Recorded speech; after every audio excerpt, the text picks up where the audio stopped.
Liver ম্যাটারটা আপনি লক্ষ্য করে দেখবেন, এখন কিন্তু ফ্যাটি লিভার মোটামুটি যারা মধ্যবয়সী তারা মোটামুটি যখনই একটা আলট্রাসোনোগ্রাফি করেন মোটামুটি চলে আসে ফ্যাটি লিভার গ্রেড 1। আতঙ্কিত হয়ে পড়েন, আতঙ্কিত হবেন যে ফ্যাটি লিভার এসে গেছে কী হবে, fatty liver grade 1, grade 2, grade 3, তারপরে হট করে চলে এলো ফাইব্রোসিস, সিরোসিস অফ লিভার বা লিভার ক্যান্সার পর্যন্ত হয়ে যেতে পারে। তো ওই সিঁড়ির প্রথম ধাপ fatty liver grade 1, not grade 2, grade 3। Grade 1 হচ্ছে সিঁড়ির প্রথম ধাপ। আপনি সিঁড়ির লিভারের ড্যামেজের প্রথম ধাপটা হচ্ছে ফ্যাটির চেঞ্জেস ইন লিভার, গ্রেড 1। এই গ্রেড 1-এ যখন দেখছেন একটা গাড়ি সোজা খাদের দিকে পড়ছে, খাদে পড়ার সময় কি হবে, পড়ে গেলে কি হবে, আমি বাঁচবো কি বাঁচবো না, এগুলো না ভেবে আপনি যদি সেখানে ব্রেক মারেন, ব্রেক এবং রিভার্স গিয়ারে গাড়িটাকে যদি আবার পেছন দিকে তুলে এনে দাঁড় করিয়ে দেন, তাহলে কিন্তু আবার আপনি সঠিক রাস্তা খুঁজে পাবেন এগোনো। ঠিক তেমনি ফ্যাটি লিভার গ্রেড 1, এটা গ্রেড 1টা লিভারের অসুখের অন্যতম একটা বলতে পারেন পজিটিভ দিক, যেটা এটা রিভার্স করা যায়। সিরোসিস অফ লিভার কিন্তু রিভার্স করানো যায় না, আগের জায়গায় লিভারকে সুস্থ করে নিয়ে আসা যায় না, কিন্তু গ্রেড 1 ফ্যাটি লিভারকে আপনি কিন্তু সুস্থ করতে পারবেন।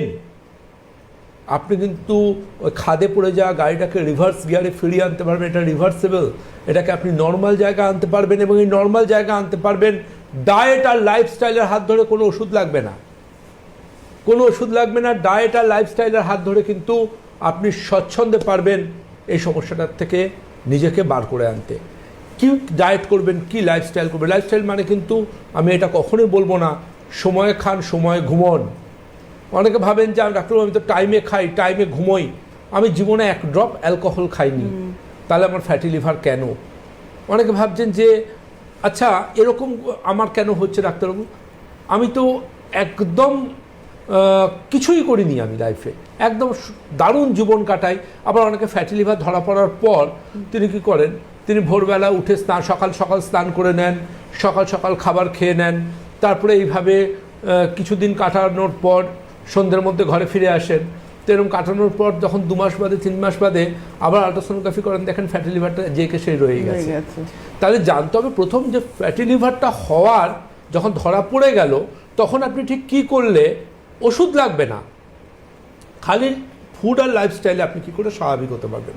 তার প্রথম যেটা বলবো, জানবেন ফ্যাটি লিভার পেশেন্টদের ক্ষেত্রে সব থেকে বিপজ্জনক, জানবেন সব থেকে বিপজ্জনক সেটা হচ্ছে দুটো আইটেম, নাম্বার 1 ভাত, নাম্বার 2 রুটি। আরে বাবা, আপনি সুগারের ক্ষেত্রেও কিন্তু সিম্পল কার্বোহাইড্রেট, সিম্পল কার্বোহাইড্রেট হচ্ছে ফ্যাটি লিভার। অনেকে ভাবেন যে তেল ঘি মাছ মাংস, আমি তো বাইরের খাবার তেল ঘি মাছ মাংস কিচ্ছু খাই না, আমি ঘরের একটুখানি পেট ভরে কবজি ডুবি একটু ভাত খাই, রাত্রে একটু 4টে রুটি খাই। জেনে রাখুন ফ্যাটি লিভারে কিন্তু আপনাকে এই সিম্পল কার্বোহাইড্রেট বা সোকল্ড ভাত রুটিকে অবশ্যই নিয়ন্ত্রণে আনতে হবে। কারণ ভাত রুটিকে যদি আপনি নিয়ন্ত্রণে না আনেন, আপনি যতই সবজি দিয়ে ভাত বা রুটি খান না কেন, যতই আপনি অ্যালকোহল না খান না কেন, আপনার ফ্যাটি লিভার কিন্তু কোনোদিন আপনাকে মুক্তি দেবে না। অনেকে বলেন যে ডাক্তারবাবু ভাত রুটি খাবো না তো খাবোটা কি? আমি বললাম যে দেখুন জীবন ধারণের জন্য আহারের জন্য জীবনযাপন নয়। একদম। কে বলেছে ভাত রুটি মানে সেটা নির্বিষ? তাহলে ডায়াবেটিস পেশেন্টের ক্ষেত্রে আমরা ডাক্তারবাবুরা বলি কেন যে ভাত রুটি ত্যাগ করুন? এই যে অনেকে একদমই অনেকে বলেন যে ওই 50 গ্রাম ভাত খাবেন, 50 গ্রাম 2টো রুটি খাবেন।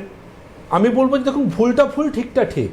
আপনার যদি মনে হয় আপনার HbA1c অনেকটা হাই আছে, আপনার যদি মনে হয় যে হ্যাঁ আপনার প্রচুর পরিমাণ কিন্তু আপনার ফাস্টিং বা PPBS সুগার রয়েছে, এটা পরিষ্কার বুঝে দিন, আপনার ভাত রুটি চলবে না, আপনার পাউরুটি খাওয়া চলবে না, আপনার ময়দা খাওয়া চলবে না, এটা বুঝতে হবে। জানবেন আপনি যদি জীবন থেকে ভাত রুটিকে বাদ দেন বা সিম্পল কার্বোহাইড্রেটকে যদি কমাতে পারেন, তাহলে কিন্তু শুধুমাত্র যে আপনি ফ্যাটি লিভার থেকে মুক্তি পাবেন তা নয়, আপনার ব্লাডের ট্রাইগ্লিসারাইড লেভেল নর্মালে আসবে। কারণ ভাত রুটি থেকে রক্তের ট্রাইগ্লিসারাইডও বাড়ে, আপনার ইনসুলিন স্পাইক সেটাও কিন্তু কমবে, হুট করে যে গ্লুকোজের মাত্রা বেড়ে যাওয়া, ওটা থেকেও কিন্তু আপনি মুক্তি পাবেন। এটা এতটাই বেনিফিশিয়াল, এতটাই এফেক্টিভ এবং এতটাই আপনার পক্ষে হেলদি, বলুন তো আমাকে ডেকে একটু।